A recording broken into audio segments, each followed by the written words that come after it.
after the March 15th attack by Trump on Yemen, whereby Trump, on behalf of his master Israel, attacked Yemen civilians due to Ansarullah, otherwise known as Houthi resistance fighters, blockade on Israeli ships.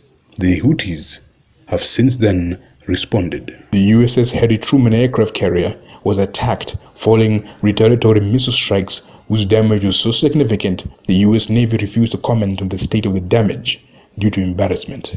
A number of cruise missiles and drones targeted the aircraft carrier plus other ships, which led to those ships failing to conduct further attacks against Yemen, all successfully conducted by Houthi fighters. Those strikes have led to further threats of attack by Trump and Trump's allies, which could open Pandora's box in the Middle East. All Trump had to do to avoid all this was to assure the Houthis through diplomacy that American soldiers would guarantee the arrival of humanitarian aid to Gaza and see to it that the ceasefire agreement between Hamas and Israel was kept. But instead, he supported the continuation of genocide in Gaza by giving Israel the green light to break the ceasefire agreement and restart bombing Gaza. That has led to the humanitarian crisis that we now see in Gaza, with hundreds dead in a matter of days. All civilians as usual, as Israel has perfected indiscriminate cabinet bombing with the full intention of killing innocents. Also, escalations with Iran have started, with Trump threatening dire consequences to the Iranian regime over the actions of the Houthis, who the Trump administration sees an existential arm of Iran. North Korea has publicly announced testing of its nuclear weapons and has recently acquired nuclear submarines. The Russian war with Ukraine is not stopping, despite Trump lying that you'd get the war ended as president-elect.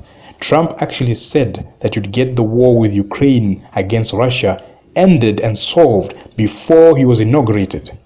Yet 50 days after his election, here we are. The new UK Prime Minister has pledged arms and money to Zelensky to ensure peace never comes, as men like him love conflict and war. No matter how much the US is in debt, they always have money for war. That is because both Democrats and Republicans are controlled by the same warmongering Zionists whose wish and purpose is to shed the blood of the innocents, financed by US tax dollars and arms. Trump presented himself as a man of peace, who in his first term in office boasted that he started no wars, mocked Obama for his lack of diplomacy and Biden's incompetence, but is now at war with Yemen, which could escalate to a war with Iran, then a full-scale regional war that could lead to a world war. A war started not on behalf of the American people, but his Zionist puppeteers. What we must note is that if these conflicts escalate to a world war, it would be a war like most, one fought by evil on both ends. Trump and the Zionists are no better than Hamas, the Houthis, or even Iran. Evil has no gender, color, religion, or creed, but it is found in the hearts of all those filled with greed.